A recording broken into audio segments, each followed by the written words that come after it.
বন্ধুরা, আসসালামু আলাইকুম। আরো বেশি মুশকিল,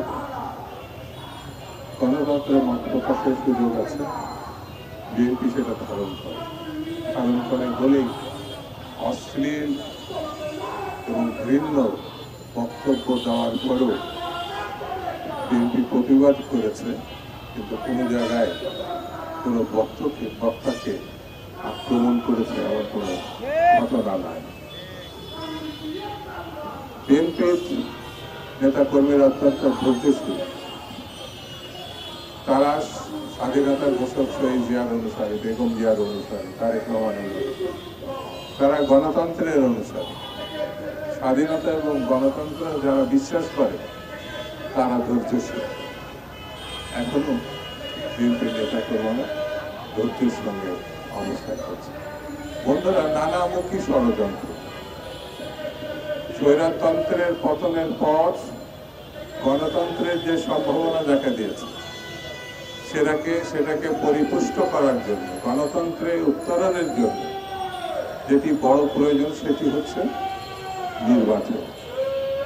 সেই নির্বাচন বিলম্বিত হওয়ার অর্থই হচ্ছে সময়কে অনিশ্চয়তার দিকে ঠেলে দেওয়া।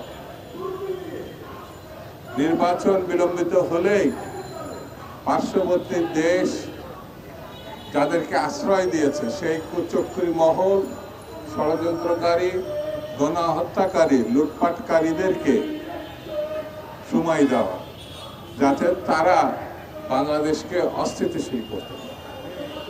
বড় একটি দেশ গত বছর থেকে গণঅভ্যুত্থানের পর তাদের আশীর্বাদ পুষ্ট শেখ হাসিনা তাদের দেশে পালিয়ে যাওয়ার পর এই দেশটি অবরতভাবে অনবরত মিথ্যা কথা সারা বিশ্বে প্রচার করছে। বাংলাদেশের সংখ্যালঘুদের নিয়ে তারা আপত্তিকর কথাবার্তা বলেছে। বাংলাদেশকে ধন্যবাদ তো জানাই নাই স্বৈরতন্ত্রের কে উৎখাত করার জন্য। তারা মুখোশধারী গণতন্ত্র, তারা গণতন্ত্রের কথা বলে, কিন্তু মুখোশধারী গণতন্ত্র। সেই জন্যে আমাদেরকে ধৈর্যের সঙ্গে পরিস্থিতি নিয়ন্ত্রণ করতে হবে। ডক্টর ইউনূসকে সমর্থন দিয়েছে বিএনপি, সকল রাজনৈতিক দল সমর্থন দিয়েছে। গণতন্ত্রের উত্তরণের জন্য নির্বাচনের প্রশ্নে, গণতন্ত্রের প্রশ্নে আমাদের নেতা জনাব তারেক রহমান তার সঙ্গে যখন বৈঠক করেছে তখনই কি বাংলাদেশে স্থিতিশীলতা ফিরে এসছে, আশার পরিস্থিতি সৃষ্টি হয়েছে। এটাই হচ্ছে সত্য কথা।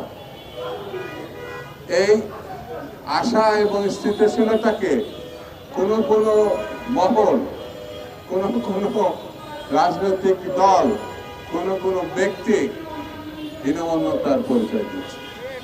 তার উদাহরণ কয়েকদিন আগে চট্টগ্রামে আমরা দেখলাম। সালাউদ্দিন সাহেব এখন একটা পার্টির মুখপত্র। তার ব্যাপারে আপত্তিকর বক্তব্য, তাকে সমালোচনা করা যাবে না তা না, কিন্তু আপত্তিকর বক্তব্য এটা কোনো স্বাধীনতার পর্যায়ে পড়ে না। এটা একটা উস্কানিমূলক। আমার বক্তব্য স্পষ্ট, উস্কানি দিয়ে পরিস্থিতি ঘোলাটে করে স্বৈরতন্ত্রকে আমন্ত্রণ জানাবেন, এটা গ্রহণযোগ্য না। আমরা এই জাতি ৭১ সালে মুক্তিযুদ্ধে সরাসরি রণাঙ্গনে যুদ্ধ করে স্বাধীনতা অর্জন করেছি। ৭১ নিয়ে কোনো আপোষ নাই, গণতন্ত্র স্বাধীনতা নিয়ে কোনো আপোষ নাই। বেগম জিয়া, তারেক রহমান আর বাংলাদেশের স্বাধীনতার ঘোষক শহীদ জিয়া রহমানের ব্যাপারে কোনো আপোষ নাই। এইগুলোর ব্যাপারে যত উস্কানি দেন না কেন, আমরা তার প্রতিশোধ নেব আগামী নির্বাচন। আমরা নির্বাচনের মধ্য দিয়ে প্রমাণ করব বাংলাদেশের জনগণ বিএনপির সঙ্গে আছে, বাংলাদেশের জনগণ শহীদ জিয়া, বেগম জিয়া, তারেক রহমানের সঙ্গে আছে। এবং সেই নির্বাচন আপনারা থাকানোর যত চেষ্টাই করেন না কেন, ফেব্রুয়ারির মধ্যেই জাতীয় সংসদের নির্বাচন হবে।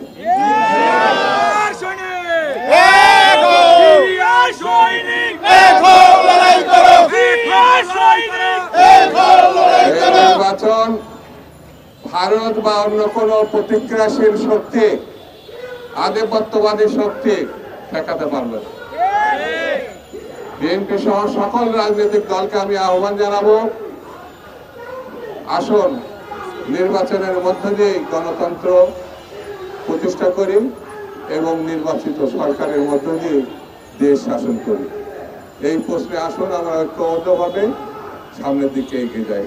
সকলকে ধন্যবাদ। খুদা হাফেজ। বাংলাদেশ জিন্দাবাদ।